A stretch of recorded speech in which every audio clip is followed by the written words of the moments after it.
at 5, the city of Homewood is taking a big step to make sure that everyone who lives in and visits the city is safe. Stand clear of patient. Shock advised.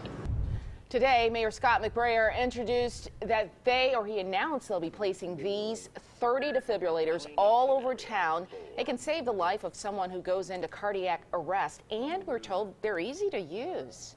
What's really neat about this particular model is that instead of having that daunting task of having to do CPR 80 effectively, it walks you through the entire process. Because what we have to remember is it's a very chaotic, it's a very stressful scene, because it could be a loved one, it could be a colleague, it could be a child. The fire department will decide where to place those defibrillators in Homewood. You'll be able to find them by using the Pulse Point AED app.